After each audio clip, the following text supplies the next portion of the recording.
The night at the wall had its own sound. The old blue ice groaning within itself, as if the thing were a sleeping giant. The wind, thin and needling. The creak of frosted leather and the distant rasp of a watchman's caw. Torches spat low orange against black stone. The smell was wood smoke and iron, and the cold that smelled like nothing at all.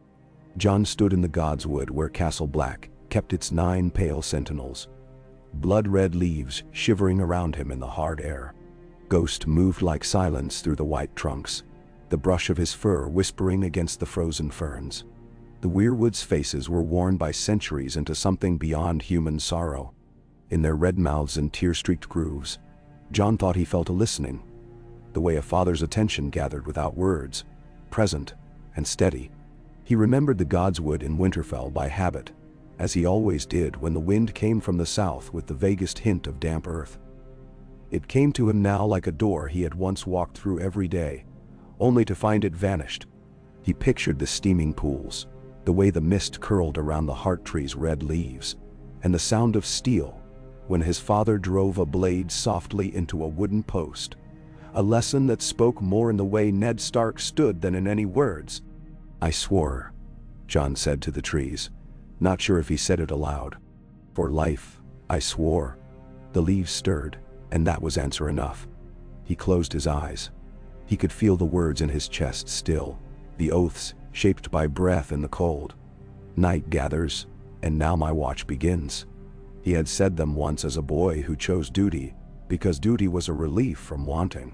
He had chosen because the wanting in him, to be seen, to be named, to be more than snow, had frightened him, and here was a life that asked for the end of that wanting. And it had been good, or if not good, then necessary. He had taken up what men before him took up.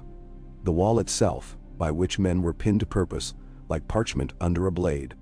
But the choice had rarely been a single clean thing, and the world had not held still. A king had come with his red priestess and hard seaborn men, and had not asked but offered, and the offering had undone all quiet in Jon's head.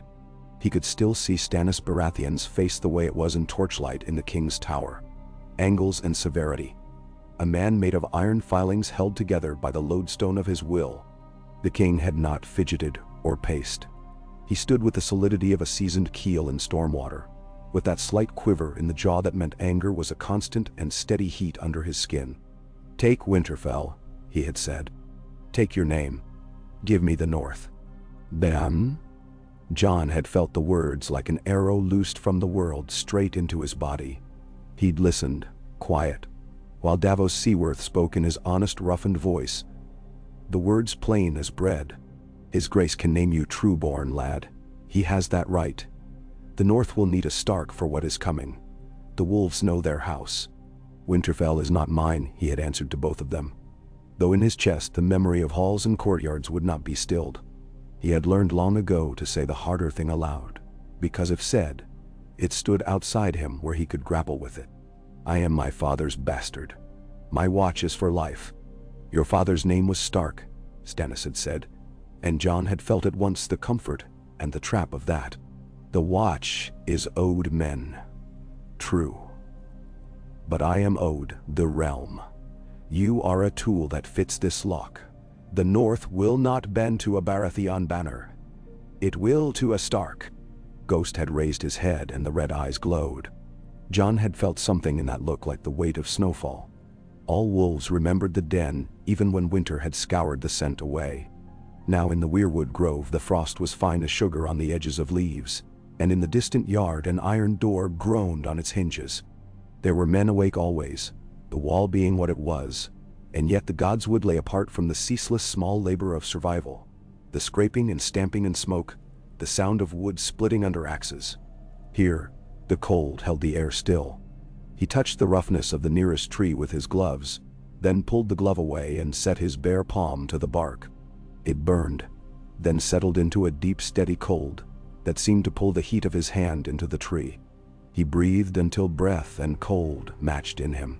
He had gone to Maester Aemon when the king's words were newly lodged in him, and could not be moved. Aemon had sat bundled in blankets by the brazier, eyes milk and cloud, thin hands folded with an old man's patience. He had not waited for Jon to explain. He seemed to feel the heat in Jon's silence. "It is a rare thing," Aemon said slowly, voice thin but steady, "to be offered back the life you gave away." "I cannot take it," Jon had said, and heard how it sounded. Boy's certainty, stark as ice. "It would make all oaths into lies. Or it will make your oath deeper," Aemon had said. "If what your life sought was the safety of men, ask if the path set before you keeps them safest.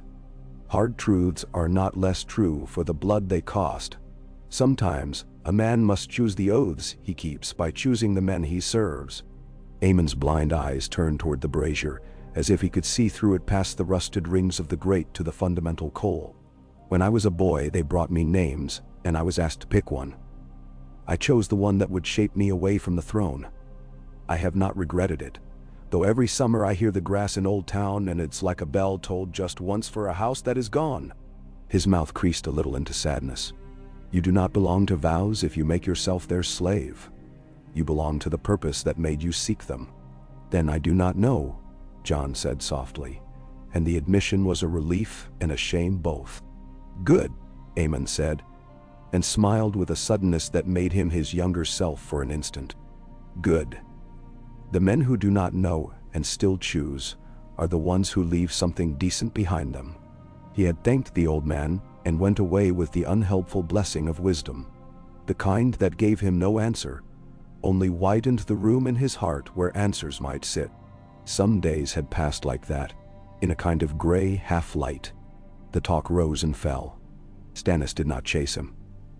Melisandre came once and said nothing that felt like words. Only images and smoke. "There is a shape in the fire."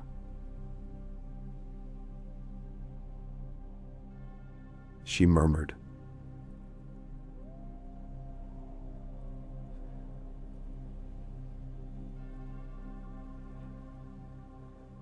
"A boy with a wolf's shadow crowned in frost.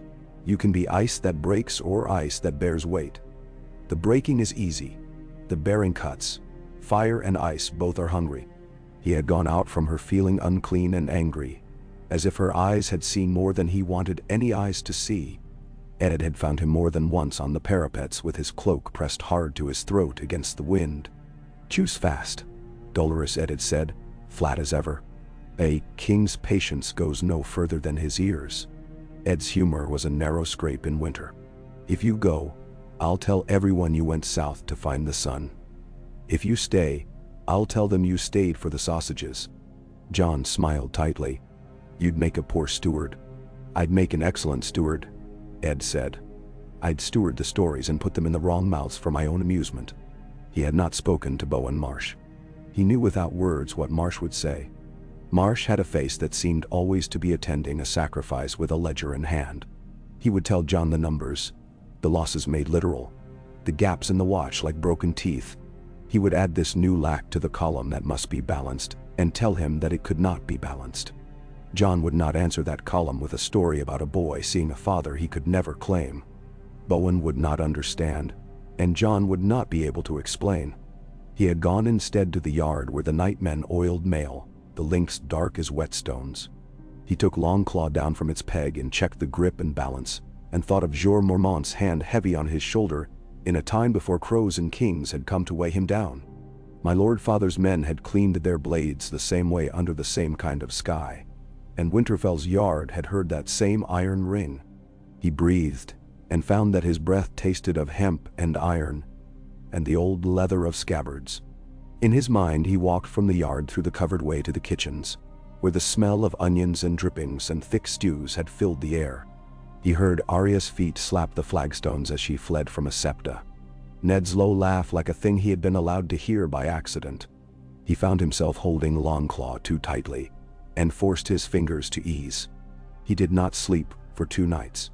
When sleep came, it came strange and slow, like ice thawing layer by layer, until Ghost's fur was against his face, and he was in a hall he knew and had never seen.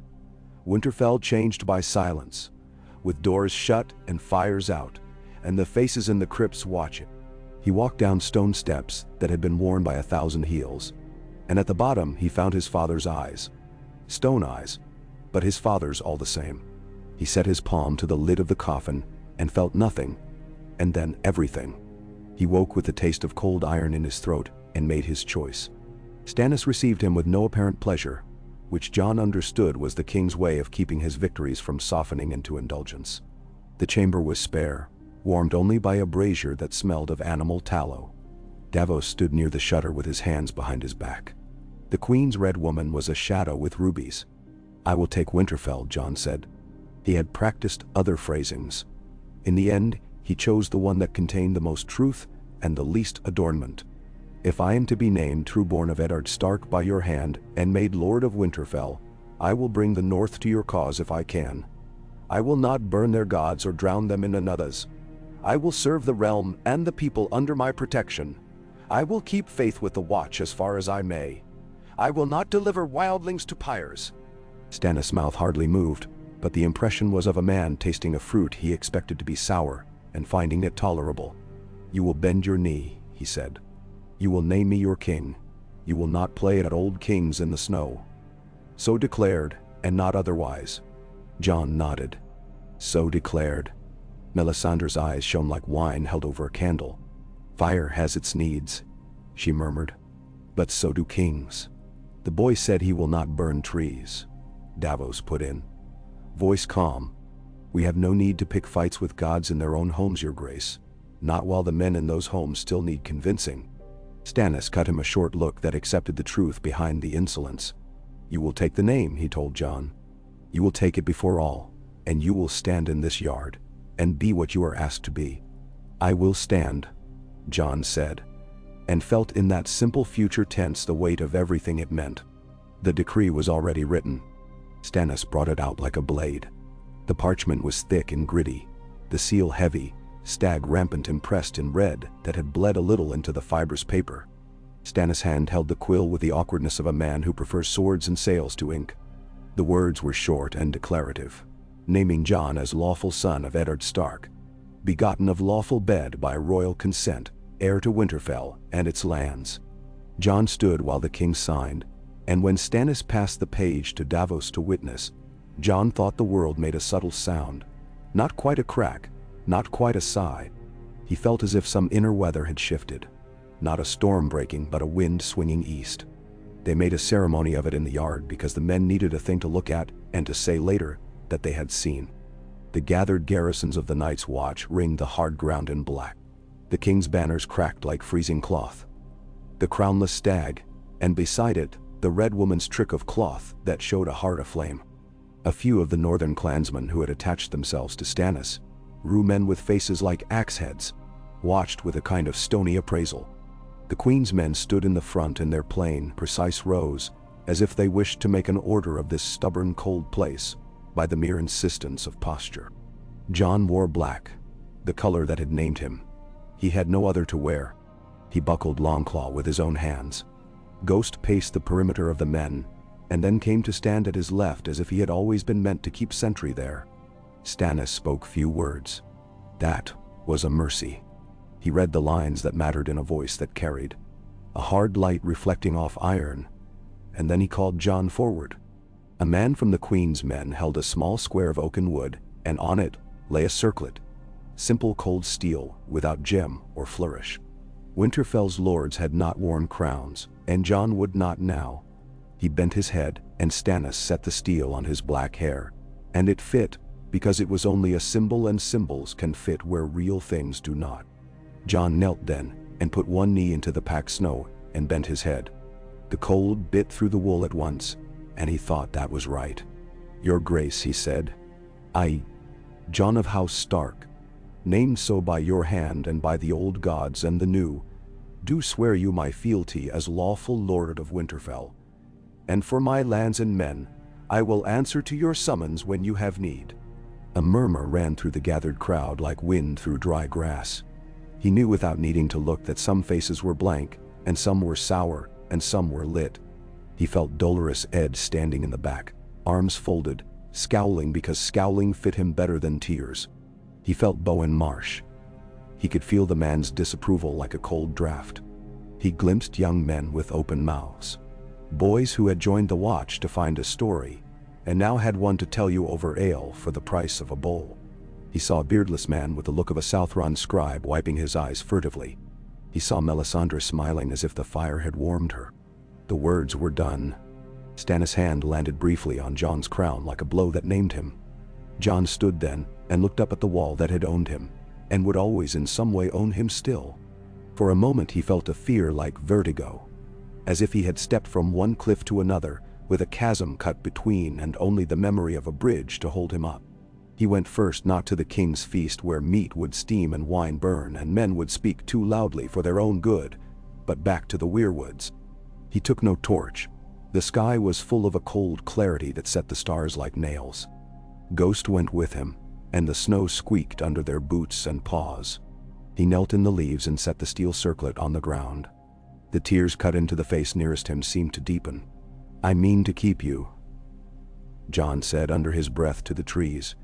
And in his heart, to the man whose face he could not see now except as a contour in the dark, "I mean to keep you even if the rest of the world forgets. I mean to keep your ways where I go." When he rose, the air seemed to ease. He lifted the circlet and tucked it into the fur at his collar, so that its weight lay against his shoulder bone like a hand. He did not sleep then either. He sent for parchment and wrote in the low hard script that had been beaten into him by septons and old soldiers. He wrote to no one who could receive his letter. The girls were scattered and the boy taken. But he wrote just the same. To Arya he wrote in blunt, unlovely words that their father would have liked. "Little sister, you once asked me to show you how to keep your feet under you when a man bigger than you came at you with a sword. Here is how. Do not look at the sword. Look at his breath. The breath will tell you where he means to go before the steel does. I remember the way you laughed and ran, and I remember how you kept running. If you are still somewhere in this world, I am coming nearer to you now." He sealed that letter with plain wax and no seal, because it would never go anywhere, and placed it under his pillow like a talisman against dreams that had too much stone in them. They left on a day like iron. The sky was a hard lid, and the snow was a depthless whiteness that could be the end of all roads. Stannis' column formed with a stiffness that was almost a kind of pride. The knights had their horses blanketed, and their cloaks up to their cheekbones. The Northmen wore furs that still remembered the animals they'd been, with tails and ears hanging and flapping comically in the wind. A detail that to Jon was somehow more honest than tabards and embroidered hems. The Queen's men brought painted shields and the quiet intolerance that the painted shields implied. Davos was practical as ever, walking the line of the wagons to see if the wheels were properly bound, and the casks well secured, and the bread kept dry above the salted meat. Jon swung up onto a dark gelding whose winter coat fluffed under him. Ghost loped alongside in long, effortless strides that threaded between legs and hooves, with an instinct that none of the horses challenged. Jon looked back once as they started, and saw the wall as a raw edge cutting the world. He had lived at the foot of that edge for years. It still seemed impossible that men had made it, and that men were bound to keep its promise. Ed came to grip his stirrup, gaunt face grave. "Lord," he said, and the word was half a joke and half a wound. "Don't forget that we eat oatcakes up here because they travel well, not because we like them. Don't start having stews with 3 different meats and forgetting what hunger is." "I won't," Jon said, and knew how thin words can be in the face of departures. "Look to Aemon," he added, "and if the king's men begin to speak of fires, speak louder." "I'll make a speech," Ed said. "A great one. There won't be a fire left in the world except the one inside my heart." Jon nodded and kicked the gelding on, and the wheels rumbled and the column found its long, creaking rhythm. The sound of the gate as it opened rumbled in his teeth. He rode under the heavy timber and out into the world he had been sworn not to know again. The air beyond the wall was the same cold, but the light was different. The way light is different on the other side of a door you have always kept shut. They took the old King's Road in the new gift, what parts of it could be found under the skirl of snow.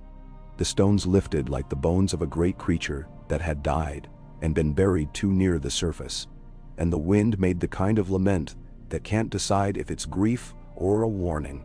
In the first camp, there was the smell of horse lather and wet wool and broth. The cooks set their pots with the ungainly competence of men who have cooked outdoors since the Kraken Wars. Stannis' tent went up plain and functional, and no one would have thought it was a king's shelter if not for the guards in their patient stance, and the standard that whipped and snapped like a fish when it tries to make the hook a lie. Davos came and sat on an upturned cask with a plate balanced on his knee, and Jon sat with him because the company of the Onion Knight felt like a wooden chair in a house he had not been in for a long time. Honest, steadied by use. They ate and watched the men shifting and calling, and small fights breaking out and being broken up again with cold efficiency. "You'll want to send ravens," Davos said around a mouthful of meat, blowing on his spoon, "to the houses that still remember what your name sounds like when men say it straight. Manderly and White Harbor. He's a fat man with a hunger, and your name will smell like a roast to him. The mountain clans, the Wool, the Little, the Nori. They'll come down if you give them a reason that isn't soft. They don't much like the Boltons, and who does? Karstark would be trickier. The man there grew long teeth for himself. He'll show you a smile like a knife. Umber. Well, there's two Umbers if the talk is true. The one the Lannisters hold, and the one who'll pick his teeth with a phrase finger if you hand him one. Then they're all right, Jon said. But I'll need more than ravens. You'll need a Stark steadiness, Davos said simply. I never much liked lords myself. But the North liked your father, and it wasn't because he was soft. He did what he did because it would have shamed him to do otherwise. Men like that leave a shadow a long way down the road. You've got that shadow if you choose to stand in it. Jon ate, and did not quite taste the meat. Across the fire, Melisandre watched him the way a cat watches a bird that has not yet decided if it will fly. She did not speak to him that night, and he was grateful. He slept, if what he did could be called sleep, with Ghost pressed to his side, so that in the dark, he felt the wolf's heartbeat when he could not find his own.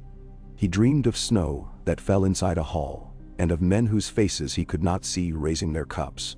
Of a white tree growing through the floor of a room built of black oak, its roots twisting around stones where black iron had once been hammered. When he woke, the frost inside the tent glittered in the thin light, as if someone had scattered salt. He put his hand on Ghost's ruff to anchor himself to the morning. They moved again. By midday, the world had narrowed to the circle of men ahead and behind, to the sway of the gelding's head, to the way breath steamed, and then was torn by wind, and flung into nothing. The land rolled in long, slow swells like the sea frozen mid-surge. Here and there a copse of old pines huddled. Ravens watched from high and made their conversational croaks. Once they passed a ruined crofter's hold, where a low wall still turned the snow differently, and a door, unhinged and leaning, clattered once against a post. Jon halted and looked a long time. A child's toy lay half buried near the wall. A little wooden horse no bigger than a man's thumb. He thought of the new gift as a promise long broken, and felt the ache of it as if it were happening to his own hand or eye. "If the snows ease," he said to Davos when the Onion Knight sidled up to ask what he saw, "I'll send men back with seed and cows. If there are men willing to come north and work the land, I'll swear them my protection as much as any man sworn in the shadow of Winterfell's hall. The Watch cannot keep itself without the gift it was given. We may as well mend what's in our reach." Davos chewed that, the corners of his mouth turning up at the stubbornness of it. "A good thought," he said. "Men like to plant and like it better to reap. The trick between is keeping them warm and safe enough to see the second day." Jon nodded. In his mind he saw lanes mended, fences set upright, smoke rising from stoves, the sound of laughter that wasn't the rough bark of soldiers. It steadied him. That evening a party rode up from the south at a gallop that said more than their standard. The lead rider was wrapped in wolfskin so thick he looked like a bear until he threw back his hood, and Jon saw a face cut hard by weather and a mouth still young enough to choose a smile. He spilled from the saddle at Stannis' tent like a man who meant to spend urgency quickly and got permission while he was at it. Jon took his own reins to the line and followed, because something about the look of the men told him news had arrived like a thrown stone. The tent was tight with breath and steam and temper. Stannis stood, his shoulders slightly hunched from the cold, his hands behind his back. Davos was there already, and Melisandre, and a broad-shouldered man of perhaps 35 who wore no sigil but his own scars. The rider who had come in stood with his legs braced and his chest heaving. "The Bolton send out men," the new man said when his voice steadied. "The Dreadfort's banners aren't all in Winterfell. He keeps a bite in his own house. Wolves don't leave their teeth. He sends his curs to hunt the woods, to take whoever they find and flay them for a warning. Freys ride with them." His mouth twisted. "Freys ride with everyone who stinks." Stannis' jaw worked once. "Names. Ramsay commands," the man said. And the way he said it put cold that was not the wind into the tent. "He's the one to watch. He'll take men you send to follow him and make a game of it. He likes the game too much to keep his eyes up where they should be, but he's not a fool." "And now?" Melisandre's smile refined itself into something close to satisfaction. "Dogs fear fire," she said softly. "Men who are dogs fear only the man who feeds them," Davos said. "We'll need more men that are ours if we want to run a hunt of our own." Jon found he was already thinking in maps. He pictured the woods to the west of the King's Road, the streams that would run black in winter, the hollows where a dozen men could disappear into silence. He thought how a man like Ramsay would use fear to make his men ride too hard. Slash at shadows, make noise because they wanted to frighten the dark. And he thought how another kind of fear, the kind a quiet woodsman has lived with all his life, could make a man put a bolt through a visor at 30 paces and then vanish. He did not speak. It was a new habit, and it felt right to do his thinking in his head and let the words come after he had felt them settle. When the council broke, Stannis caught Jon with a glance that pinned as well as any hand. "You have enemies in Winterfell," he said without preface. "Bolton will use your name to bait you. He will put you on a rope and pull. If you run, you will break your neck." "I know what he is," Jon said. "You know stories," Stannis said. "Men are worse than their stories. You will take counsel, and you will not ride ahead to chase shadows. If you lose your head, I will lose a war." Jon inclined his head. It was not servile. It was simply true. "I will not chase shadows." "Good," Stannis said. "Chase meat." When he went out, Ghost was at his heel. A pale slip between tent and night. The smell in the camp had deepened as heat beat against the day's frost. Food and men and wet canvas. He moved among it with the practiced ease of someone who has known bivouacs long enough that their inconveniences are almost comforts. He checked the horses and their girths, and the lookouts, boys with lashes glittering with frost. And he told one to move off the ridge where a man could be seen by a man with night in his eyes. He came to the edge of the firelight where the world fell down into black and stopped. There was sound there, the small sound of snow under something light. Ghost went ahead as if the dark welcomed him as kin. Jon stood still and breathed through his mouth and waited. He had learned a long time ago that patience is a blade. "You move like a cat," said a voice he knew. If a cat were a very large grump that had learned to talk. "Aemon?" Jon asked without thinking, and then saw the small shape that came forward was not the maester but a girl. No, not a girl. A woman who had been a girl last time he had seen her. Bundled to the eyebrows, dark hair escaping its fur cap, eyes that could pin a fly to a wall with a single glance. "Val."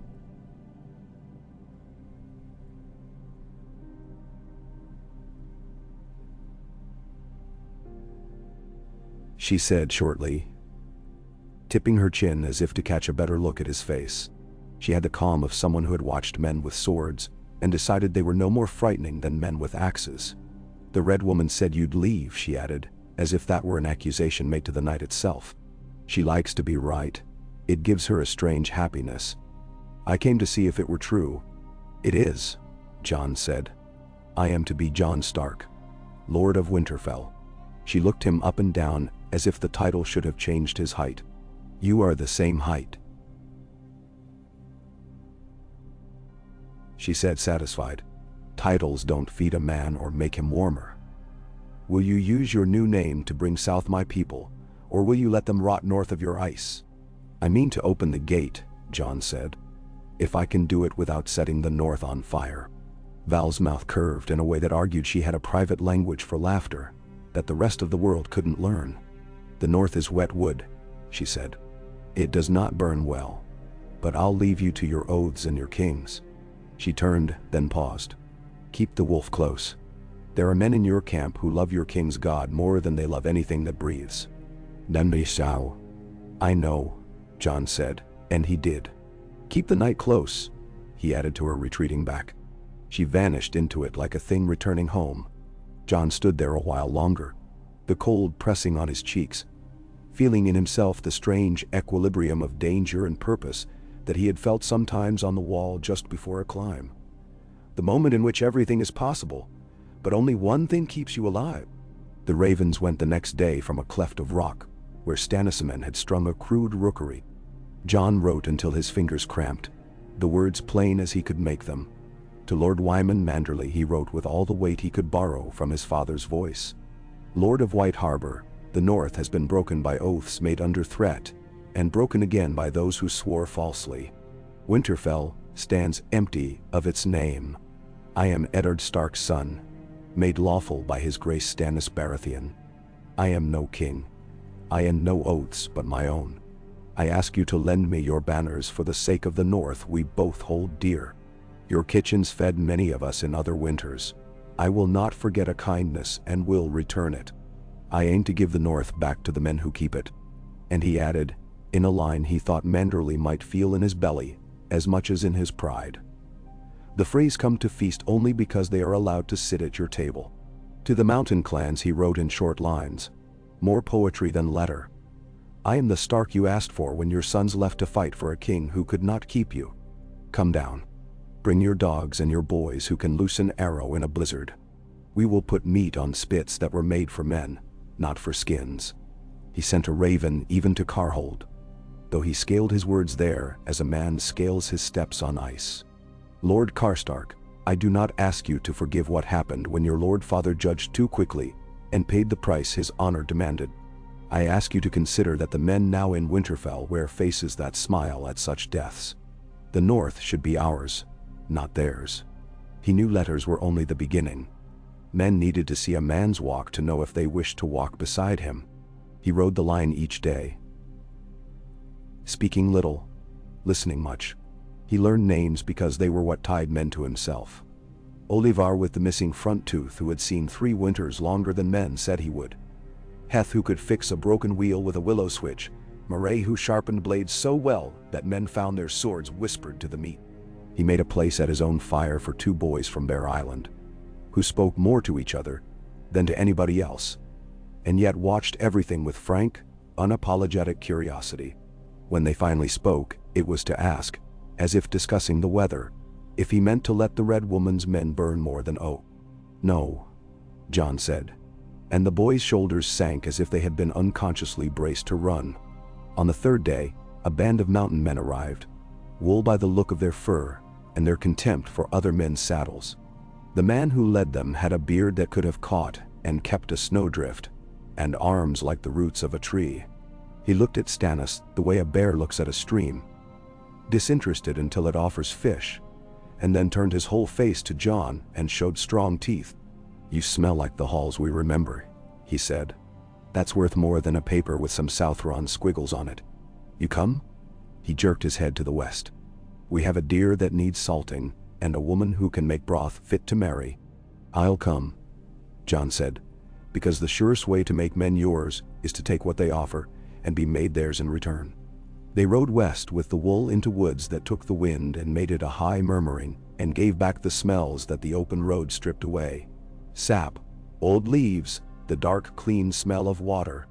The snow was thinner under the pines where the needles made a roof, and their horses picked their way with the long patience of animals who do not waste their feet.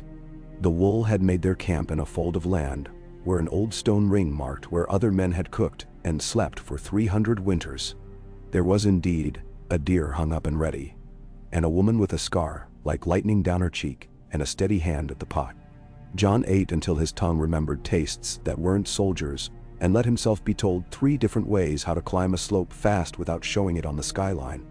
He saw then the North that Stannis did not know, and perhaps could not know. The North that does not live in halls, but out in it, that finds its gods in wind and ice and in the way a man's footprint holds its shape until the next snow. He thought of Winterfell, and was suddenly sure of what he would do there if given breath and luck. He would make a hall that let this North in, that did not shut its doors in winter, and pretend the world was a hearth. When he returned to camp, ravens waited on the rough poles like black fruit. Some letters were formal refusals, one from a petty lord, whose seal was a smear of wax, as if too close to a candle when he pressed it, full of apologies that smelled like fear. One was from Deepwood Motte, where men said Asha Greyjoy held with Ironborn, and Jon read that one twice because it was not to him, but to Stannis, and contained a thin thread woven into politeness. Most important was a careful, courtly letter with crumbs of grease embedded in the wax, which was the kind of detail that made Davos grin. Wyman Manderly wrote in a hand that pretended to be clumsy, and was not. He tested Jon's claims gracefully, and in the space between his words, asked for something more valuable than promises. He asked for proof of a Stark's mind as well as his blood. Jon answered him with the plan he had been forming inside himself like ice, forming a surface on a pond. He wrote of breaking the Freys by splitting their pride from their sense of safety, of gathering the mountain men, and using their knowledge to make the woods a net, of rallying men not to Stannis' colors first, but to the promise that Winterfell would be kept for the North. He used no flourishes. He put at the end, "If you truly mean the words you said over bread, the North remembers, then send me ships along the stony shore to worry the Ironmen until they must choose between their hall and their boats. My men will meet you there with salt and axes." At night, Melisandre came again to the edge of his tent and stood like a bright wound in the dark. "You chose," she said. "The fire rises when it is fed." "I chose the North," he said. "You chose a name," she answered. "Names are doors. Doorways let things in and out." She looked at Ghost, who sat as if he might be a sculpture cut from the moon. "You must keep him with you. There are knives behind you and knives before you. The knives behind can still reach you, even out here. The knives before are wrapped in smiles and the smell of pine." "You speak like a riddle," Jon said. "I have no time for riddles." "If you had time for everything you needed," Melisandre said mildly, "you would not need me." He did not ask her to show him the flames. He had seen enough of men who wanted to see until they could not see anything else. When she was gone, he lay back on his bedroll and stared up at the tent's low peak, and felt the weight of sleep descend like snow on a well-trod path, softening the edges. In his dream, he was walking down into the Winterfell crypts with a torch in his hand, and somebody walking behind him, whose footsteps did not echo. At the bottom, his father stood exactly where he had always stood, and for once when Jon lifted the torch to see, Ned Stark's stone eyes were not stone. They were the color of the heart tree's leaves. Jon raised the torch higher, and a wind went through the crypt that made the flame lean away and stutter. "Keep the North," his father said, and the words were not a command or a benediction, but a statement of weather, like, "It will snow tomorrow." Keep the North as if it were a small thing you can hold, and as if it were the only thing in the world that matters. He woke with the taste of leaves in his mouth, and Ghost had his nose pressed against Jon's cheek as if to remind him he belonged to fur and the world of breath. They passed out of the new gift into the lands that owed their fealty directly to Winterfell 2 mornings later, marked not by stones nor by any sudden change in the land itself, but by the way the trees seemed to lean, listening, and the way a small farmhouse in the distance sent up a cautious thread of smoke, and then a stronger one when the riders were known to be bearing riders were in their cloaks. A woman stood outside that house with her arms folded and a child on her hip, and she watched them go by with a face that neither hoped nor despised, only measured. Jon lifted his hand to her, and the child hid her face, then peered, then waved back because children wave. It pleased him stupidly. It shamed him to be pleased by so small a thing. It steeled him regardless. He rode with Davos and the wool, and a handful of the king's men, and the road began to present them with the signs of Ramsay's hunts. A ribbon caught high in a branch where someone had run, a shape half buried in snow in the ditch that turned out to be only a sack, but was the size of a man's chest. Once they found a flayed skin nailed to a tree, the nails neatly spaced like somebody's careful handwriting. Jon sent men to take it down and bury it without words. He stood and watched them do it, until it was done. The wool spit in the snow and said, "A man who does that loves a story more than he loves silence. We'll give him a better story." "Or none," Jon said. "None," the wool agreed. And they grinned at one another like men who had shaken hands without their hands. On a ridge later, they saw Winterfell in the far blue. It was only a soft bite taken out of the horizon, a thing the eye might have mistaken for a cloud if the heart had not known it. The sight put Jon's breath in his throat and held it there for a count of 5. He had thought he was ready. He had not been ready. The world narrowed to that indent, and everything he had decided felt now like a man putting a hand to a door he once ran through without thinking. No trumpets marked the moment. The king did not draw rein and speak.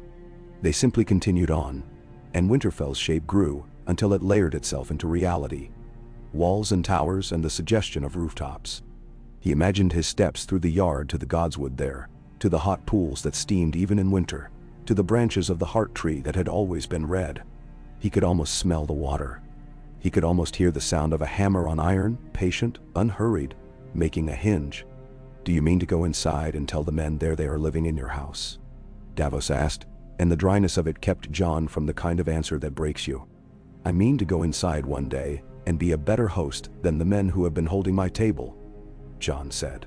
"But I will not knock yet with a hand that is not large enough to hold the door open once it's cracked." "That," Davos said, "is the sort of patience that gets a man old enough to be useful." They turned off and made their camp in a copse a league away, close enough that the walls of Winterfell made a shape even in the dark, a blackness against black. But not so close that scouts could count their fires and draw conclusions that were more honest than Jon wanted to share. He posted men. He did not sleep. He sat with Ghost and listened to the small sounds of a winter night. A fox trotting, snow powder shaking down from a branch, a man stifling a cough. In the cold edge of morning, before the light was anything but a suspicion, a rider came in under a flag of truce. He bore a white banner with a flayed man in pink, and Jon's hands went cold on the gelding's reins. He wanted to put an arrow through that cloth, not for war, but because there are things a man does or does not do if he wishes to keep some part of his soul unbitten. He did not. He stood very still and watched the man dismount. The rider was small-boned and twitchy, and tried to look insolent, and achieved only hungry. He bowed too deep and too fast. "A letter," he said, proffering a roll of parchment that smelled faintly of something sweet. "Rosewater, perhaps? From Lord Ramsay Bolton, Warden of the North, to—" He paused, and Jon saw the words catch in his mouth like a thorn. "To Jon Snow." Jon took the letter without a word. The seal was not wax, but a pressed resin with flecks in it that caught the light like ground glass. He broke it. The hand was arrogant, the letters tall and thin like knives set in a row. He read, and the cold walked up his spine and laid long fingers down behind his heart. The letter was not the one from a different future, not the mad baring of teeth and demands for a red woman and a king at once, but a different cruelty. A politeness in which the insults were so neatly hidden a fool could have taken them as compliments. It named him bastard every other line without saying the word once. It invited him to Winterfell to take bread and salt and speak of old ties, as if the knife hid under the table were simply part of a good host's setting. It promised protection to the Night's Watch and to the king's southern piety, if Jon would only come alone to pay his respects and be seen. "It's bait," Davos said, reading over his shoulder with no pretense. "And bad bait. Only a man as vain as the one who wrote it would think it good." "Tell him," Jon said to the messenger, keeping his voice very calm, "that I will answer his letter in writing. Wait by the outer fire and eat. We do not starve messengers in the north. The gods take their own revenge when men grow mean." And the man tried to look contemptuous and succeeded only in looking relieved. He scurried toward the warmth. Jon looked toward Winterfell again and thought of his dream of the crypts and his father's voice. He thought how easy it would be to ride up alone and take salt and bread, and be led into a trap designed to honor the word and dishonor the man. He thought of all the ways a man can die with a knife hidden under talk. And then he thought of smaller things, of the child who waved, of the new gifts' old fields, of the boys from Bear Island sleeping like puppies with their feet toward the fire. "I will not go to him," Jon said. "We will bring him out." Davos smiled thinly. "Hounds do not come when a man blows another man's horn. But if you whistle in a way that sounds like a hare, they will come galloping." "We will sound like a hare," Jon said, no smile in him. "And when he runs, we will be the woods." He set to work then, as a man sets to mending a fence. Not with any drama, but with patient attention to the first stake, and then the second. He sent the mountain men into the copse, and the next copse beyond, and the ditches where a man could lie and breathe steam and never be seen. He moved the fires in the deep of night so that the smoke lay where he wanted it. He had the boys from Bear Island crawl on their bellies and mark where the snow crust would break under a charging horse and where it would bear a careful man. He wrote one more letter to Manderly. "If you are willing, now is the hour to send boats to the White Knife and set a rumor up its banks like a good lantern raised high. Let men say I intend a feast, and let them say I intend it with venison and with song. Men who like to hunt cannot resist a feast where they can brag about it." He sent ravens, and ghosts of men moved through the trees, and the day lifted and fell, lifted and fell. He spoke when he had to, and otherwise kept to small tasks. Checking a girth, rubbing warmth into a horse's chest, where the blood gets slow, tightening the knots on a bundle of spare bowstrings. The sort of work a lord might think beneath him, and that a Stark had always known was up to no hands but his own. At the furthest edge of camp, where the men who could not sleep walked their sleeplessness off, he found Bowen Marsh waiting as if he had grown out of the very snow, his face screwed into a shape that insulted itself by trying to be civil. Jon stopped, because some courtesies you keep out of respect for yourself. "Lord," Bowen said, and the word was gravel.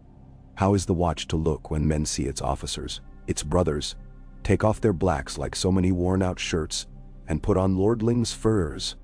Jon looked at him for a long time, and when he spoke, his voice was low.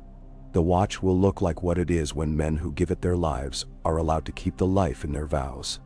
I left because the choice to stay would have made me less faithful, not more. You cannot believe that, I know. But you can believe this. I will not leave the wall poorer.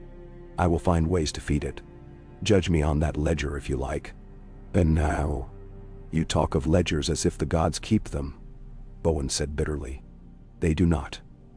Men do. Men who return favors and hold grudges and who count gifts and slight us when we do what we must." Jon nodded. "Then I will give the watch gifts so heavy they will be crushed under their gratitude." Bowen's mouth opened and shut like a cold fish. He had been ready to argue with a boy or with a lord.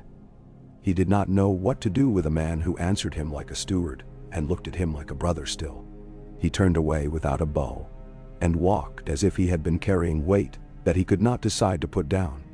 Ghost nudged Jon's hand, and Jon found himself stroking the wolf's skull, the way he had done as a boy, when Ghost had fit under his cloak, and the world had been no larger than Winterfell's gatehouse, and his own hunger for belonging. "We will keep them warm if we can," he said to the wolf. "We will keep them safe if we can. We will do it without burning the parts of them that let them look in their own pools without seeing something they hate." Night moved.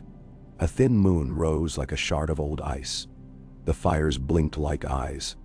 In the direction of Winterfell, he saw small flares and then darkness, the sign of men who like to waste light and then hide from the cost. He felt in himself a gathering. Not a storm, not a charge, nothing so dramatic. It was the careful accretion of purpose, like snow packed into a wall that will stand because it has been laid with patience and with love, not merely with need. In his heart's ear he heard again his father's voice, which was always quieter than the men around him. "Keep the north." He breathed in and breathed out, and felt his breath come back to him, like the steam off the hot pools in Winterfell's godswood. The air was knife cold. His blood was warm. His will was set the way a blade is set into its hilt, and bound with leather. He had chosen. The choosing would not end. He closed his eyes and put his forehead briefly to ghosts, and felt in the wolf's quiet a promise he could live inside. In the morning, men would begin to die, according to how carefully or carelessly other men had made their plans. This night, before the edges were drawn, the world seemed to him briefly merciful. It had granted him a name that was his, and not. A home that was his, and not.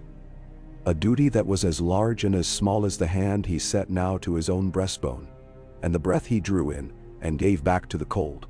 He went to sleep with his sword near, and his wolf nearer, and the sound of the wall, a rumor on the northern wind, something he would always hear no matter how far south he rode. Ka. Dawn came weak and flat, the sort of light that seemed less a sunrise than the color of a blade held sideways. Frost rimed every strap and lash and edge. Horses blew steam and stamped, and men kept their hands tucked up into their sleeves until it was time to use them. Jon took bread that cracked and a cup of broth that scalded the tongue and set warmth moving through him like a careful messenger. Ghosts ranged the perimeter, his pallor becoming ghostliness in the thin light, and from time to time he turned his head as if listening to something low under the world. A sound not made for men. They sprung the first trap as if it were an old chore. The wool had shown Jon the lay of a shallow ravine, where the wind drove snow into a soft drift, and left a crust that would bear a careful foot, but not a horse at speed. They pegged a hareskin to a branch and dribbled blood along a half-seen path, and then they lay quiet with bows low and breath steady. Jon took his place not in the front but just behind it, where he could see the line and shifted if it bent. He did not intend to show courage the way boys do, with a dare. He intended to be useful. They heard the dogs first, baying in that foolish way that says a man has taught them to think their hunger is a song. Then hooves, and laughter that was too loud, because a man who feels larger than the woods always laughs. When the riders came into view, they were what the messenger had promised. Bolton men with their pink banners and rough frays, with their mouths chapped by wine and arrogance. A rider loosed an arrow into a bush for the pleasure of it. The way his gauntlet flexed told Jon all he needed to know about his discipline. The first horse broke through the crust with a sound like a thing being bitten. Its legs flailed.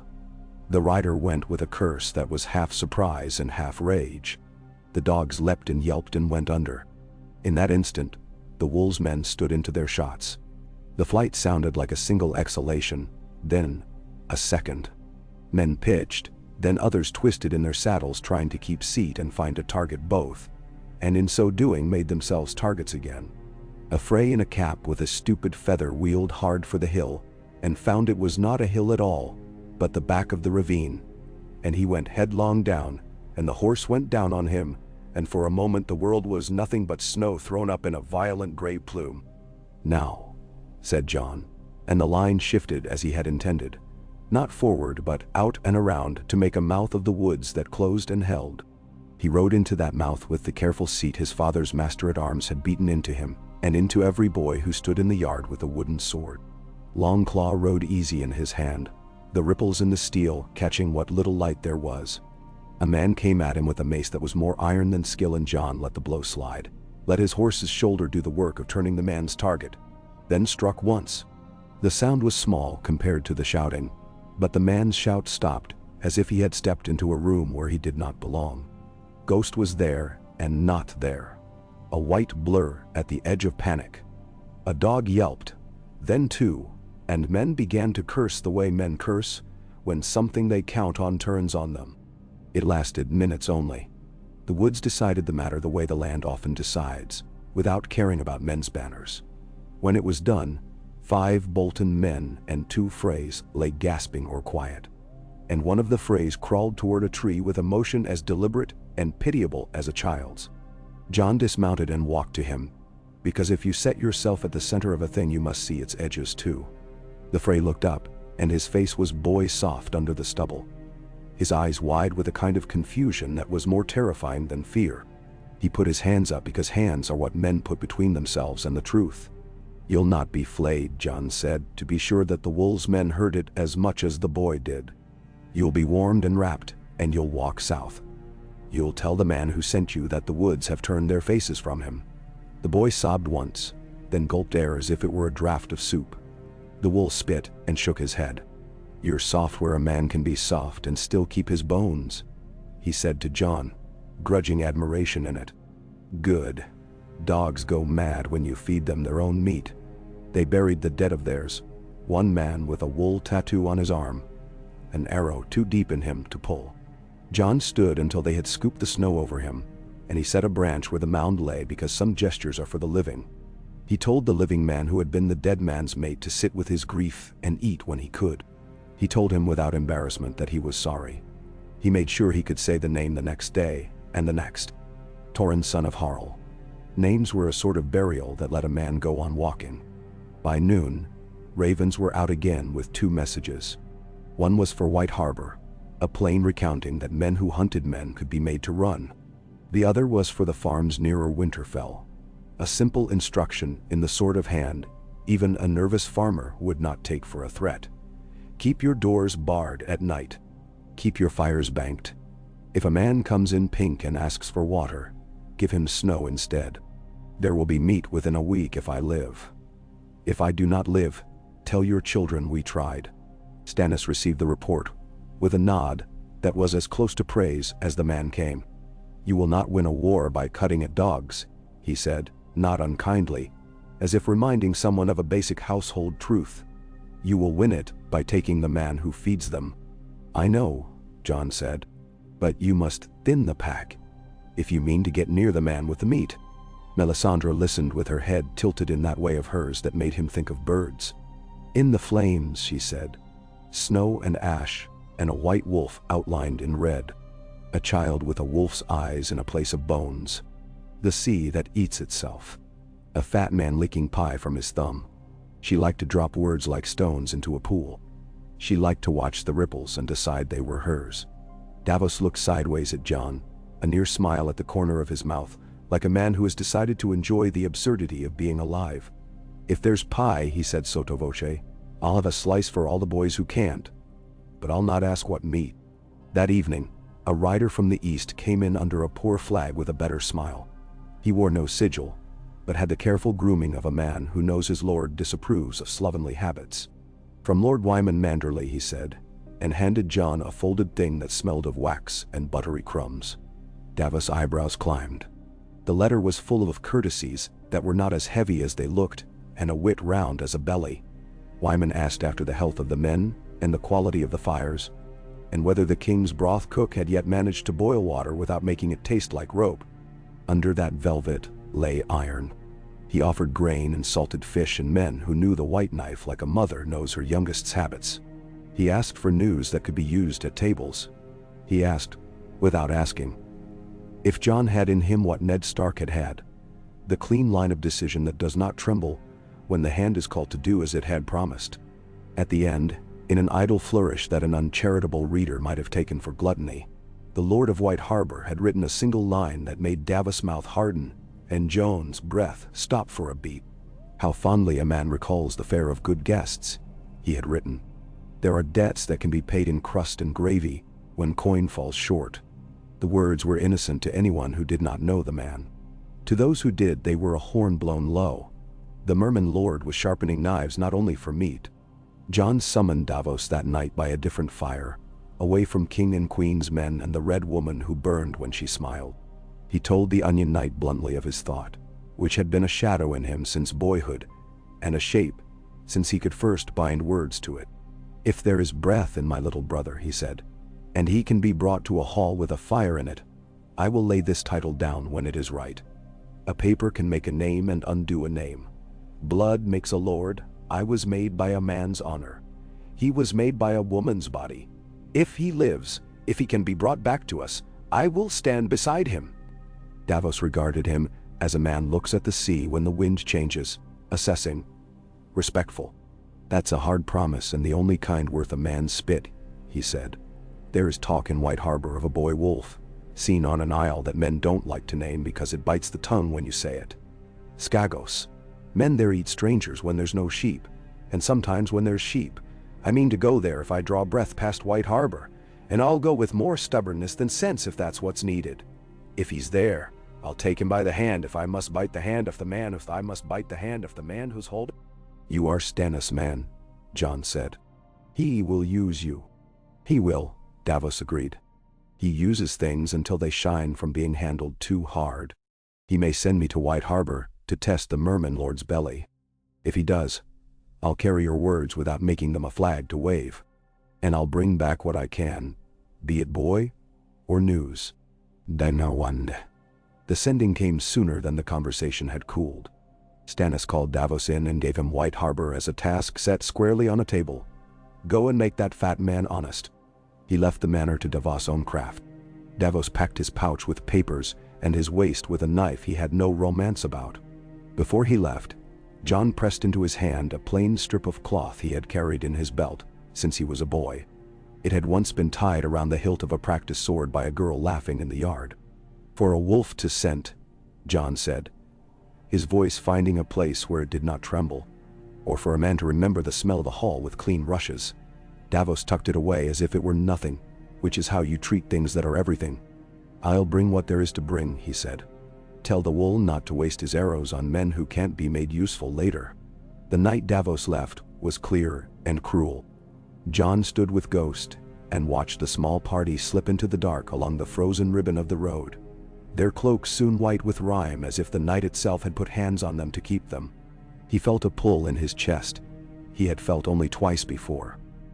Once when he had ridden south from Winterfell for King's Landing as a boy watching roads unwind and men make jokes that were not his, and once when he had put his hand to the rope of the wall for his first climb, feeling the world tilt in a way that said you could fall whether or not you deserved it.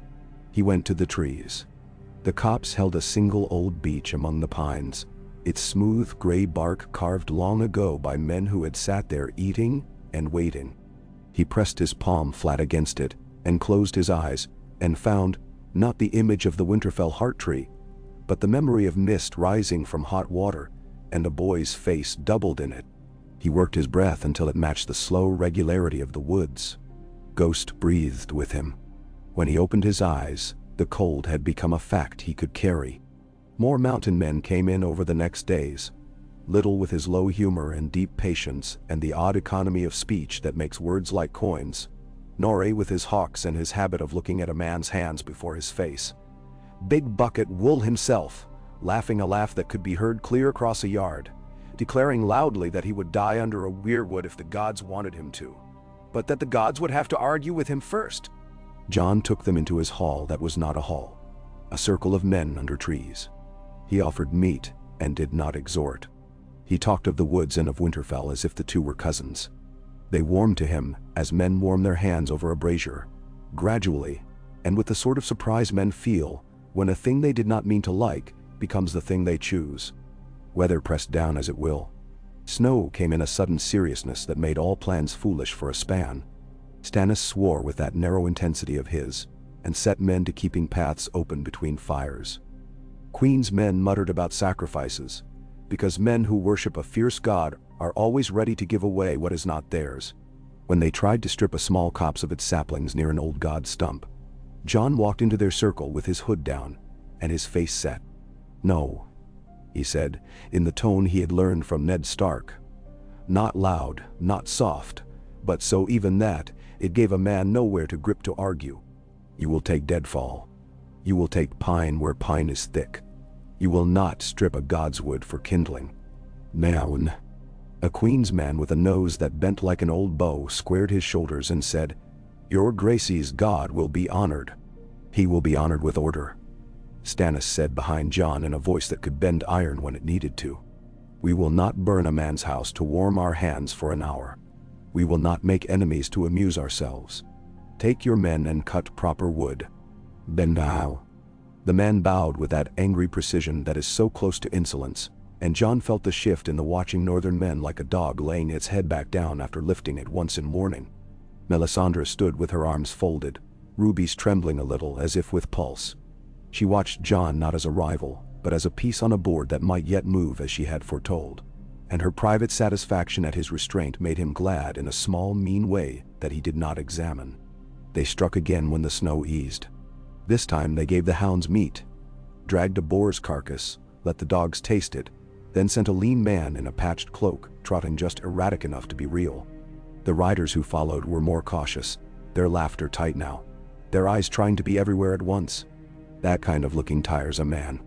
The Wolves boys were tireless. Arrows came from angles that did not exist until they were needed, and a man's barded horse stumbled not because the ground was treacherous, but because a boy had worked all night to weaken the drift in that spot with a branch. A Frey with a weak beard and the sort of jaw that grows obstinate when a man is drunk turned in time to see Jon coming and got his sword up. Their blades kissed and whispered and then spoke louder. Jon saw the man's breath stutter. He heard, somewhere under the noise, Ghost's low growl that was not anger but attention.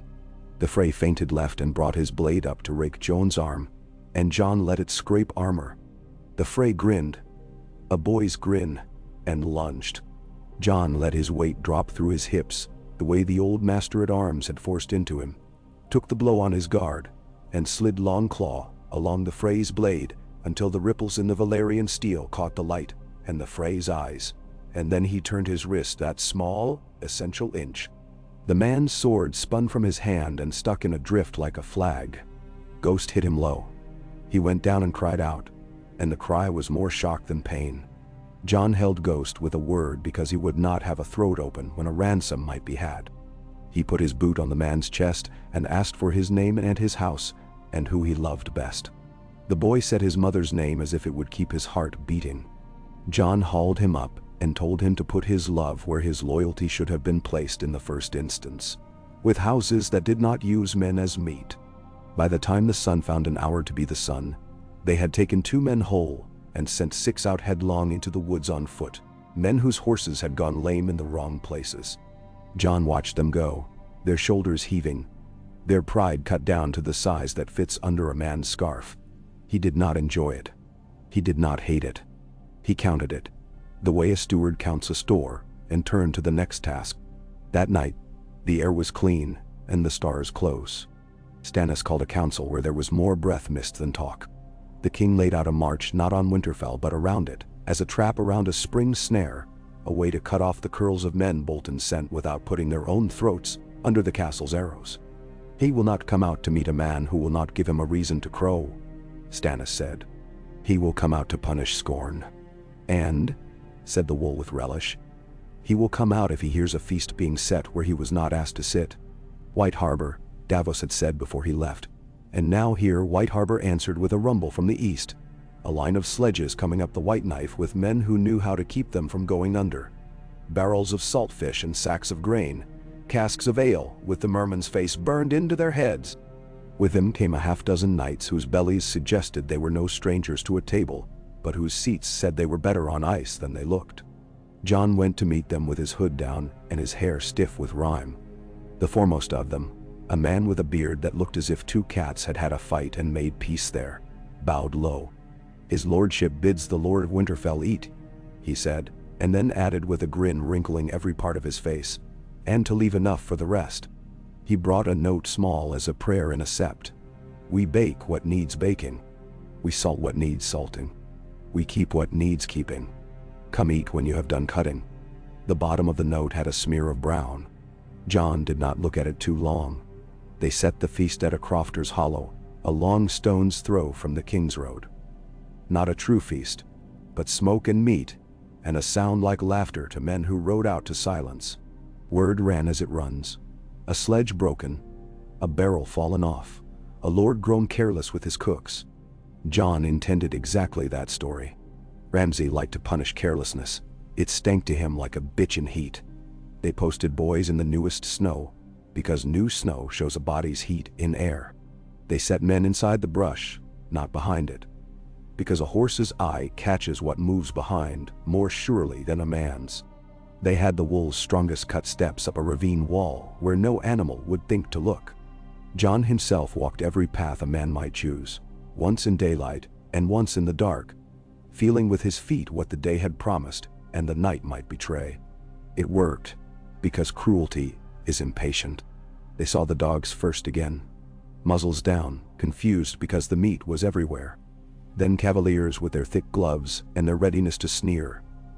Behind them came a faster heart, a man whose horse trod long and narrow, a man who leaned forward as if his reins were attached to something inside the woods that pulled him. Ramsay wore too much fur and not enough sense to be a hunter. He moved in that nervy way of men who have always been allowed to win. You could see him planning the story he would tell when he rode home. The story that made him bigger at his own table. The first volley took the dogs and 2 men. Not Ramsay. The second drove the men backward, stumbled more than wounded. Then the woods shifted in that way they do when they decide to be no man's friend. And suddenly there were men where there had been trees. Jon's men did not shout. They breathed and did their work. The Queen's men, who liked to shout when they killed, were not asked to the first line. That was deliberate. Jon wanted this to be a northern fight, not Southron glory. Ramsay did not flee. He was not clever, but he did not flee. He pressed forward into the mouth, cutting twice with efficiency. And then his horse found the place where new snow had been taught to lie and went into its chest. The man launched himself off with a grace he did not deserve and landed on both feet, not a feather out of place. He laughed once, that clean sound men make when they meet a thing they think equals them.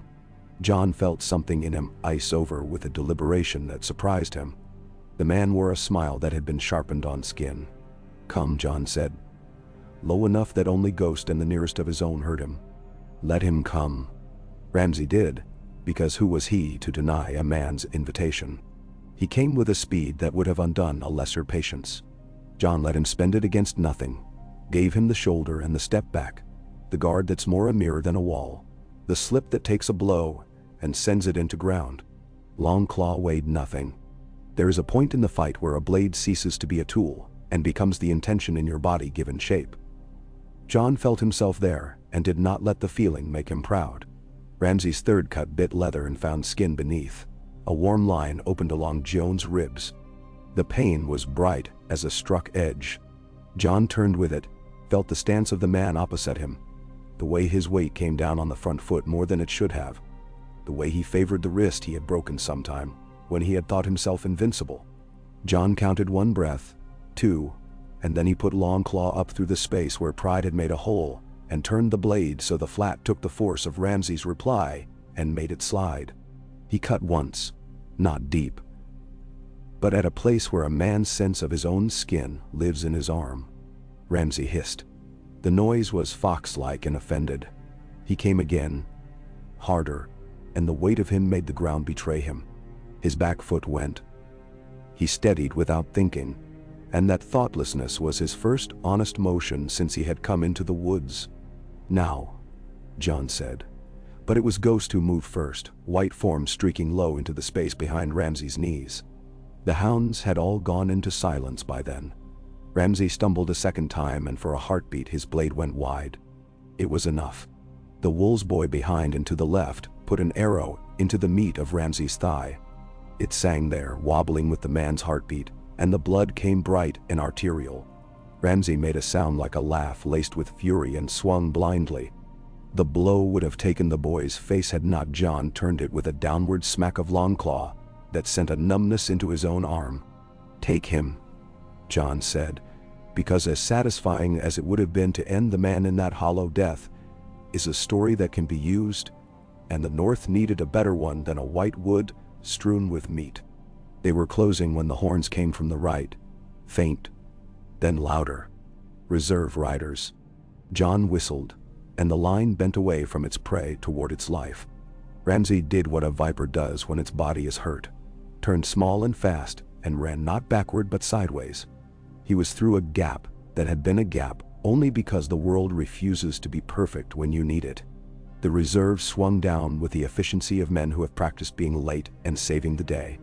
Bolton men lifted their lord like a sack and dragged him toward the noise. An archer who had never missed a rabbit on a hill put 2 shafts where they should have been and watched both be cheated by armor. "Enough," Jon said, voice flat. "We showed him the woods are not a kennel. We'll not feed men to horses to prove it twice." They pulled back by paths Jon had traced with his boots and his hands. They moved like men who know their own steps. They left behind a hollow that would now be part of stories. The snow took impressions and then began to fill them, because snow is always working. Back at the fires, the queen's men made noise, because that is what their kind does when they smell blood, and do not know why they are made hungry. A lean knight, with a face like a plow, shouted about burning the dogs' cages inside Winterfell until men ran out choking. Stannis silenced him with a look. "We will not teach men to choke on smoke when we can starve them of air in better ways," he said. "The boy is wounded." "Good. Wounds do not make hounds gentler." "Ben?" Jon sat with his cloak off, to let the cut along his ribs breathe while a Bear Island girl, 2 years older than Arya had been when she ran, patched it without flinching. She smelled cleanly of pine salve. "Don't twist," she said as if speaking to a cousin. "If you split the line, I'll sew it with catgut, and then you'll have more to complain about." "I seldom complain," Jon said, and she made a noise that meant she didn't care. Letters came. Manderly's man brought one with grease on the edge, in a pattern that made Davos' absent mouth smile in Jon's mind. "We baked a story," was all it said. It served hot. "We found bones that matched the mouths that deserved them." The phrase had sent 2 uncles to White Harbor, expecting tribute, and left in a pastry crust. The North remembers. Jon bared his teeth, not in joy but in recognition of a man doing what he could with the instruments to hand. It is a sort of genius to make a feast into a knife. From Carhold came nothing, which meant everything. Silence is either a threat or a negotiation. From the Umbers came a split answer. Crowfoot Moors sent a strip of boar hide and a laugh. Hoarfrost sent a cool line about considering oaths to a boy king. Jon wrote the second, a letter full of ice that made no threats but made clear that the North would keep accounts. To Moors he sent a horn filled with good liquor and a note saying simply, "I hear your dogs are old. Mine is not." In the night Jon dreamt of the crypts again, and when he turned in the dream, it was not stone eyes that met him but a wolf's, dark and full of old knowing. He did not know if the wolf was his or his brother's. He woke with the taste of iron and ash in his throat, and the sense that something far away had moved on a map he did not own. 2 mornings after the ambush in the hollow, a small, well-cut party rode out from Winterfell, under a white cloth that had been cleaned with care. They had the look of men who wished to scare no rabbits. At their head rode a man Jon did not know, with small hands and a smile placed in the middle of his face, as if it had been set there by someone who carved many faces and had grown bored. He bore a letter and too many compliments, and invited Jon Stark to parley in full view of Winterfell's walls. Jon read and heard the insult not in the words, but in the place from which they were offered. He wrote back because words were strings you lay across distances. He wrote in a hand that could have been Ned Stark's if you squinted. "I will speak within sight of trees and not of walls. Pick a place that has no traffic for men or for hounds. Bring bread that is not salted, if you know how to keep your hands from spilling. Come without pink." He handed the reply to the envoy and watched the man's mouth as he read. Watched it twitch in the way men's mouths twitch when they would like to be offended, but have not been given enough to work with. Stannis approved without saying as much. "We will go to his place, not he to ours," he said. "We will be seen to be the ones who make terms by refusing to be summoned. That is the kind of trick a woman in a market knows. It works." Menadosad. They chose their place. A stand of beeches whose gray trunks made a temple. A stretch of ground flat enough that no one could pretend to have stumbled and made a mistake. Jon went with a guard who looked like nothing more than men who prefer to walk than sit. Stannis sent his standard but not himself, which was message as well. From Winterfell came a narrow line of color and conceit. Men who kept their eyes daily on a wall that had been someone else, and had learned to pretend it was theirs long enough that the pretending felt like truth. Ramsay did not come. Roose Bolton did not come. Men come or do not come, and their absence is often the only honesty in the transaction. The man with the bored smile bowed as if he were taking a coin. "My lord of Winterfell," he said. "My lord king's men greet you in his stead. The warden of the north would ask on what terms we will arrive at amity." "On none that leave your colors flying over my father's house," Jon said mildly. "On none that leave your hounds fed on men." He kept his hands open and down, away from the hilt. "Tell your warden, bring out my father's sword if you have it. Bring out the bones that should be under the floor of the crypts and are not. Bring out the children of any man you have taken, and we will see whether their fathers still wish to wear your flayed men. Then come with bread, and with no salt, and I will take your names into my hall when I have won again, and we will speak as men who have not been enemies, only wrong." The envoy's eyes flickered, which meant the words had gone in somewhere. "I will convey," he said. "And you will promise?" "That I will keep the north," Jon said. "That I will keep it for its people." He let the man smile, and he let himself say nothing in the face of it. When they separated, the men who had come with Bolton's cloth walked more quickly than men walk who believe they have the world under their heel. That night there was meat, and something like relief. Men laughed because they were not dead, and because they had made other men consider a thing they did not want to consider. Jon did not laugh.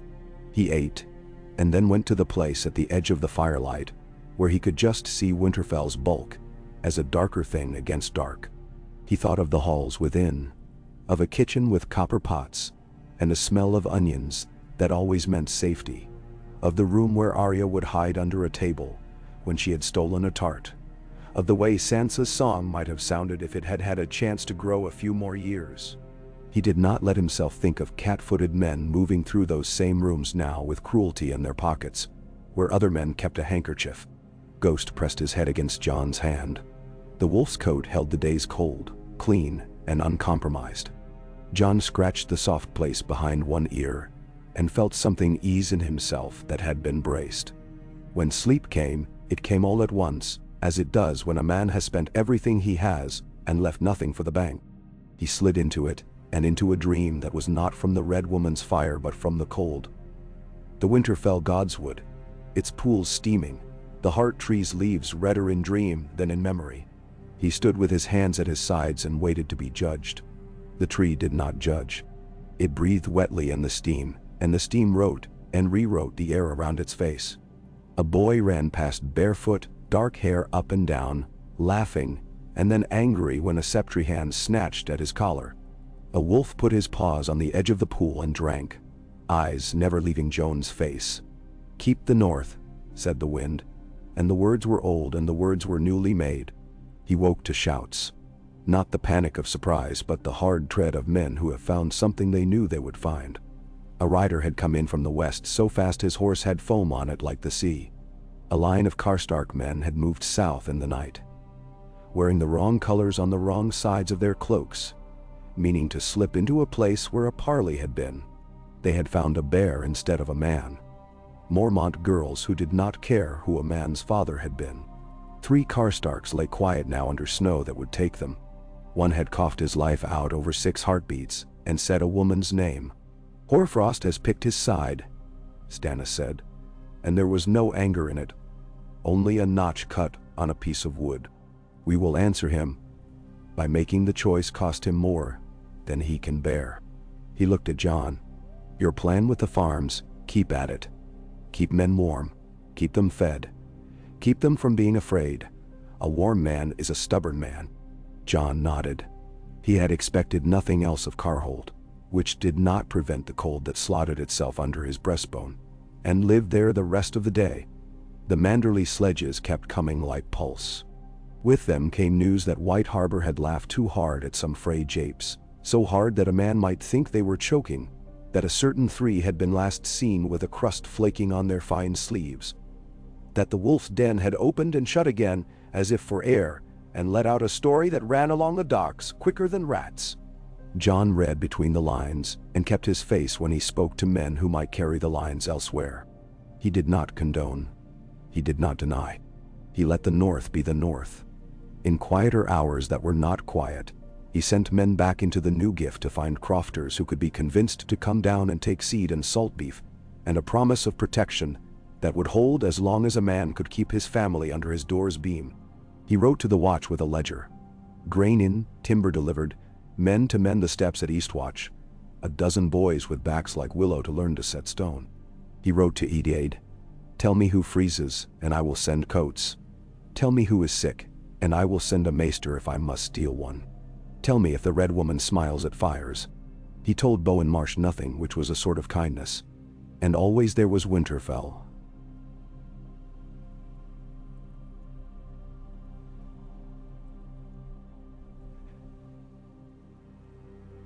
Anyways,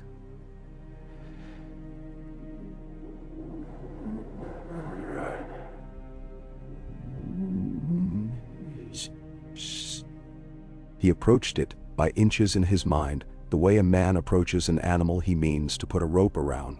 A careful hand extended, the willingness to be bitten, the knowledge that it is a thing with its own sense of itself. The parley came and went with nothing that could be held by the hand. The envoy smiled and made words he had been told would serve. Jon said fewer, which served better. The winter sun rolled up and down like a coin with very little to show for it. Men sharpened blades and took dull comfort from the ritual of it. Horses were rubbed along their chests and spoken to the way men speak to animals when nobody is listening. A girl from Bear Island taught 3 Queen's men the proper way to set a snare and made them feel as if they had a favor from her when they caught a rabbit. Men argued under their breath about gods and about meat and about whose lord would look best on a horse. Men dreamed and did not tell anyone what the dream had looked like when they woke. On a morning when the clouds lay low enough to touch, a new sound entered the camp. The deep, patient creak of sledges that were not Manderly's. Umbers. Then, the line of them came out of the gray with the inexorability of weather. At their head rode a man with one eye and a patch that looked as if it had seen 3 wars. He wore a cloak pinned with an old bronze brooch, and he grinned a grin that showed a mouth with more gaps than teeth in it, and somehow, the grin was more handsome than a careful smile could have been. Moore's Crowfoot swung down from his mount as if joints were a rumor, clapped Jon on his uninjured side, and said, "I've come to see if you're tall enough to keep a door shut." "I am," Jon said. And Crowfoot barked a laugh as if he had not been sure he had liked the boy until that word. They drank something that burned like justice out of a horn, and talked about last winters and men who had lived and died properly, and men who had died wrong. Crowfoot spat when he said the name Frey, and spat again for Roose Bolton, and saved his last spit for a Lannister who had never set foot this far north and never would. He pledged men who could walk all day and then walk the half that was left at night. He pledged boys who could put a shaft through a pine cone at 30 paces, because their supper depended on it. He pledged old men who had once been young men, and still owned the part of themselves that becomes arrow straight when held to a bow. "We'll need them," Jon said simply, "and I'll keep what men you give me as if they were my own fingers."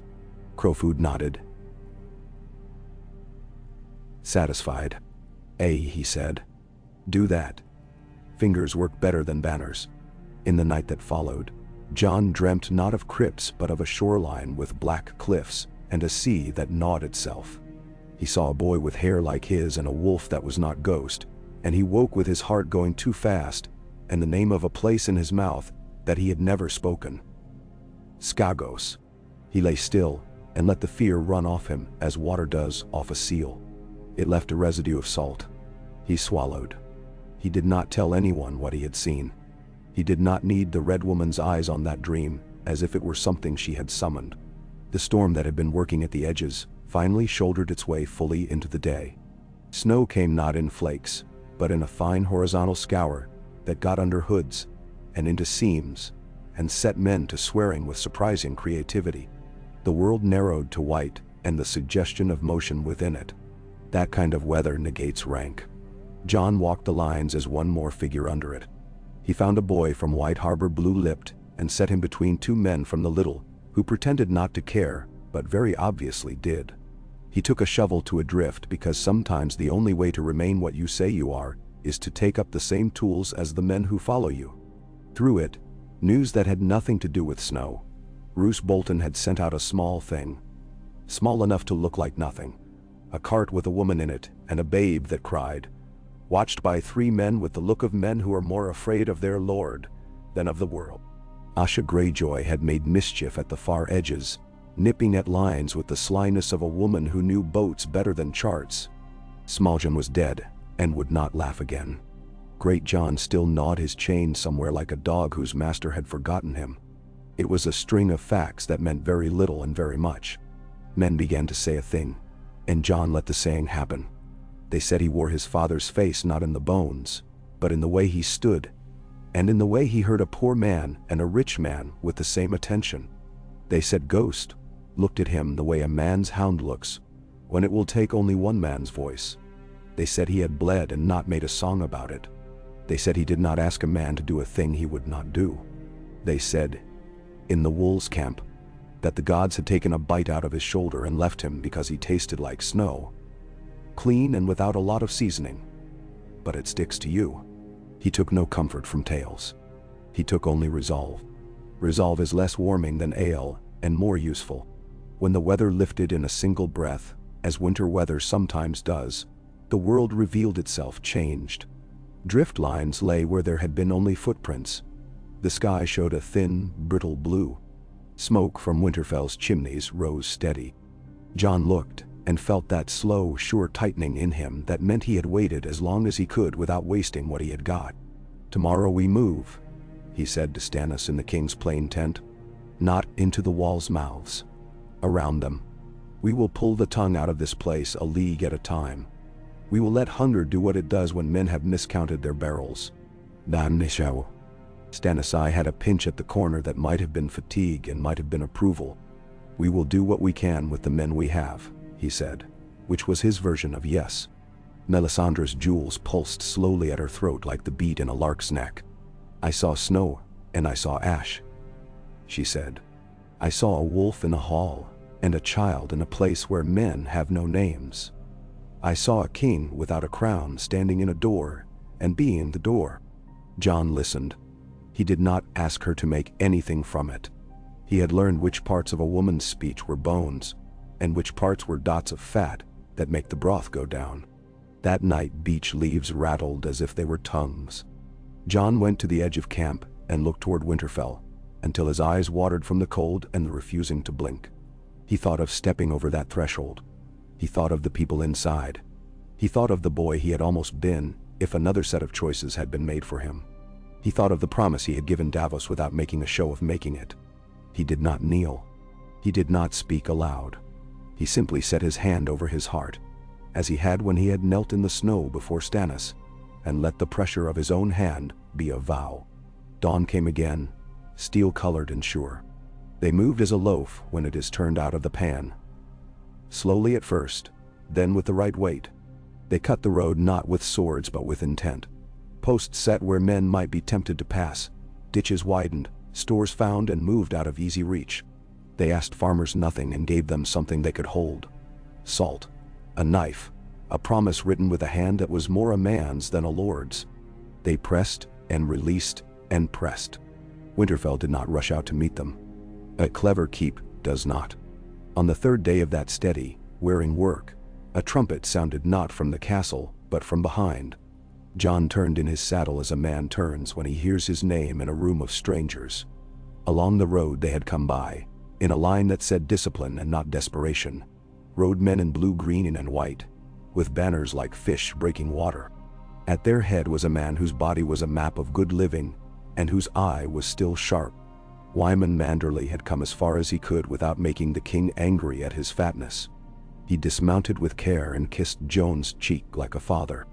"My lord," he said in a voice like a hearth, "I should have liked to make you too full to move. I will settle for making you too strong to be moved. Where do you want my knives?" "In the places where men forget to guard," John said. "At their food. At their sleep. At their pride." Wyman's laugh rolled. "Best marinade," he said, and patted his belly as if it were a drum. Around him, men carried casks and baskets, and the quiet competence of men who have fed a city through other winters. They set a new line around Winterfell, one made of hunger and of stories told deliberately. John watched it settle like a snare.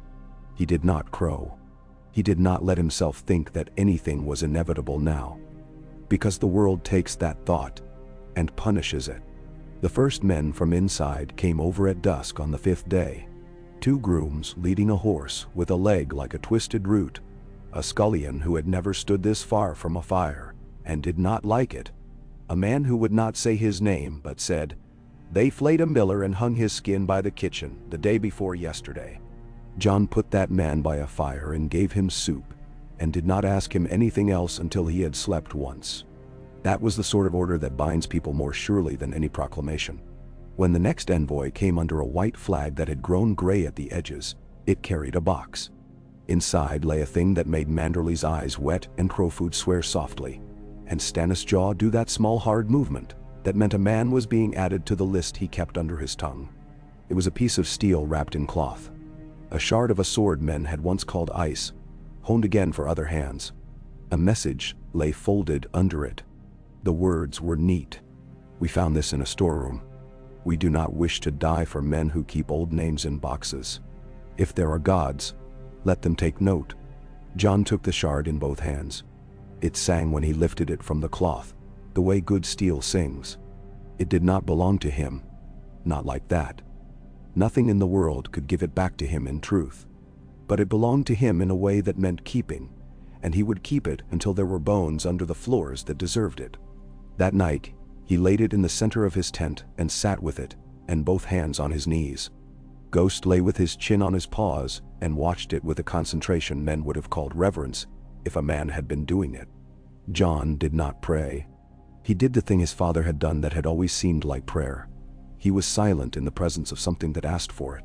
He thought of every choice he had made that had led him to this hard, cold place. He thought of the next morning, which would be like most mornings, full of small problems that make up something large. He thought of Rickon's wild eyes. He thought of Bran's quiet. He thought of Sansa's hands at her needlework, and Arya's hands without any needle at all. He thought of the watch and its need for oats and stones and boys to carry both. He slept without dreaming and woke with his blood steady. The snow had stopped. The cold had deepened and clarified. Winterfell sent up smoke. Somewhere inside, he knew without knowing how, a man whose face was made for stillness had begun to count how much grain remained and had not liked the number. Jon went to his horse and tightened the girth and checked the hooves and spoke a word into the animal's ear. He set Longclaw at his hip, and the shard he left under the skin of his bed as if to say to the world, "I am coming back for this." He walked the line, spoke to the wool boys and to Manderly men alike, and then he stood in the place where he could see over everything. Not because he liked the view, but because a man must sometimes be seen to be seen. Men took their breath from him the way they took their bread. He did not want to be that kind of man. He had become him anyway, and so he tried to make the bread clean. "Hold," he said, and he did not say it loudly. He said it so that a man would have to lean toward him to hear it, and in the leaning, know himself drawn into the thing they were making. "Hold. Keep the fire small and the meat shared. Do not take more wood than you need because we are men, not a sickness. Hear when a child cries. Hear when a man lies. We will go in when the doors become smaller than the people inside them. Not before." Now sits. They held. Winterfell held. The cold held the breath of everything. The world drew itself tight around a center that had once been a boy standing in a yard with a practiced sword and a head full of wanting. That boy had no place to stand now except here, and he stood, and when he blinked the air did not sting as much. In the small hours when a man does not know whether he is still awake or already somewhere else, a sound came up from the white. A wolf's call, not ghosts. It was a note pulled taut by distance. The kind of sound that used to enter his bones in Winterfell and make him feel as if walls were the unnecessary things. It rose and it fell, and Ghost lifted his head and answered, and the hair on Jon's arm raised as if touched. He thought of Skagos. He thought of all the roads between here and there. He thought of a boy with moss on his knees and blood on his lip and a laugh that didn't ask permission. He thought of the promise he had made without kneeling, and it warmed him in a way the fire did not. When he looked back toward Winterfell, a single dark figure had moved onto the wall walk. Slender, hesitant, as if unused to the height. It paused, and then its hand lifted awkwardly. Jon did not move. He did not raise his own hand. He did not give away the man who had walked out to see the night and the snow, and to remember that men still lived under both. He simply stood until the figure vanished, and the wall was only a line again. He breathed. He did not name it hope. He did not name it anything. He kept it